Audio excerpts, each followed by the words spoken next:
Okay, let's talk about a feeling I'm pretty sure we all know. That little jolt of panic, that split second of hesitation when your phone starts ringing out of the blue. It's kind of become a modern reflex, right? Well, today we're going to dig into why so many of us would rather get a text than an actual phone call. I mean, how many times has this been you? Your phone's buzzing on the table. It's a real live call, and you just stare at it. You let it ring out, go to voicemail, and then what's the very next thing you do? You pick it up and text them back. It's this bizarre modern ritual, but it's not just some weird quirk. It's actually a window into how we're learning to manage our digital lives and, honestly, protect our own sanity. So, if that sounds like you are so far from alone. This whole preference for texting has some really deep psychological roots, and we can actually understand them by looking at 3 different personality archetypes. So, let's meet the first one. First up, we have the thought architect. Now, this type is all about the need to build the perfect reply. They want to craft their communication carefully, piece by piece, just like an architect would design a building. A thought architect? Well, they thrive on clarity. They want precision. So the idea of being put on the spot in a phone call, having to come up with a smart, coherent response instantly, that's super stressful.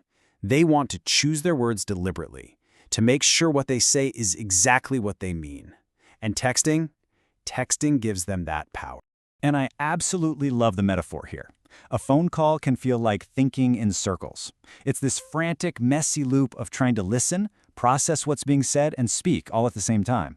But texting, that's thinking in layers. You can write a draft, read it over, edit it, maybe add a little nuance, delete a weird emoji, and then, only when it's perfectly constructed, do you hit send.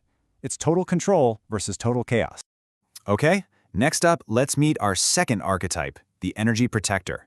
Now, for this person, it's less about crafting the perfect words and way more about just avoiding the mental drain. They see every conversation through a lens of how much energy it's going to cost them. And the key idea here is something called cognitive load. Basically, every interaction we have takes brain power, but a phone call demands a ton of it all at once. It's like a high-intensity mental workout, and for the energy protector, that workout is just absolutely exhausting. And this slide just breaks it down perfectly, right? Look at all the hidden jobs you're doing during a call. You're basically performing live, on a stage with no script. You're constantly trying to manage your tone, interpret their tone, read social cues you can't even see, all in a split second. Texting just gets rid of almost all of that pressure. It's patient. It doesn't demand all of you all at once. And that brings us to our third and final type, the privacy guard.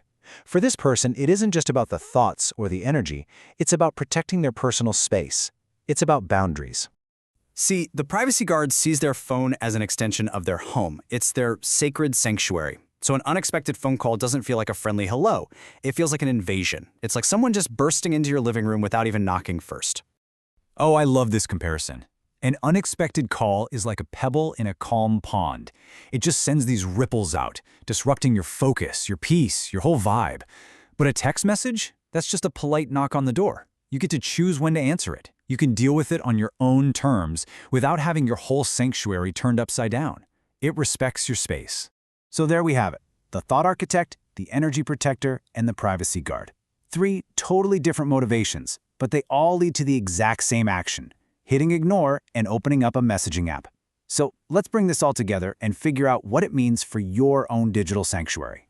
So I want you to think for a second. Which one of these just hits home for you?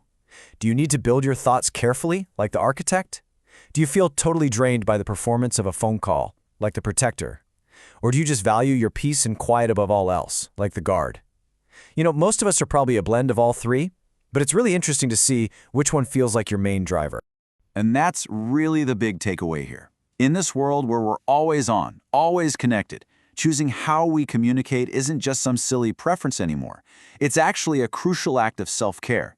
It's how we build and protect our own digital sanctuary, making sure we can connect with people on our own terms. So, the next time you let that call go to voicemail, you'll know there's a pretty good reason why.